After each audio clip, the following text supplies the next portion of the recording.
വിഴിഞ്ഞം തുറമുഖം നേടിയ ഒരു അപൂർവ റെക്കോർഡ് അത് ഈ ഓണക്കാലത്ത് മാധ്യമങ്ങൾ അങ്ങ് മുക്കി. ദിവ്യ എസ് അയ്യർ കുത്തിപ്പൊക്കി. എന്താണെന്നല്ലേ, ലോകത്ത് തന്നെ വിഴിഞ്ഞം നേടിയിരിക്കുന്ന ഒരു അപൂർവ നേട്ടമുണ്ട്. ഏറ്റവും ചുരുങ്ങിയ സമയത്ത് ഏറ്റവും കൂടുതൽ ട്രാൻസ്ഷിപ്മെന്റ് അഥവാ ഏറ്റവും കൂടുതൽ ചരക്ക് ഗതാഗതം നടത്തിയിരിക്കുന്ന തുറമുഖം, അതും ലോകത്ത്. നമ്മുടെ ഈ കൊച്ചു കേരളം ലോകവുമായി മാറ്റുരയ്ക്കുകയാണ്. ഒരു വലിയ വാർത്തയാണ്, വാർത്താ വിസ്ഫോടനം സൃഷ്ടിക്കേണ്ടതാണ്. പക്ഷേ നമ്മുടെ നാട്ടിൽ വാർത്തയായില്ല, ചർച്ചയായില്ല. പക്ഷേ വിഴിഞ്ഞം വിസിൽ MD ആയിട്ടുള്ള ദിവ്യ എസ് അയ്യർ ആ ചരിത്ര നേട്ടത്തെക്കുറിച്ച് ജനങ്ങളോട് വിളിച്ചു പറഞ്ഞു, നാടിനെ അറിയിച്ചു സ്വന്തം ഫേസ്ബുക്ക് കുറിപ്പിലൂടെ.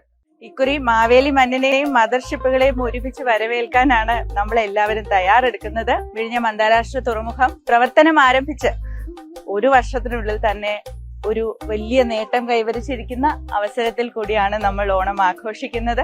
1 മില്യൺ TEUs നമുക്കിവിടെ കൈകാര്യം ചെയ്യാനായിട്ട് സാധിച്ചിട്ടുണ്ട്. അതായത് അത്രയധികം ചരക്ക് നീക്കം ഇത്ര കുറഞ്ഞ കാലാവധിയിൽ ഒരുപക്ഷെ ലോകത്തെ ഒരു തുറമുഖത്തും നടത്തിയിട്ടില്ല എന്ന് നമുക്ക് അഭിമാനപൂർവ്വം പറയാൻ സാധിക്കും.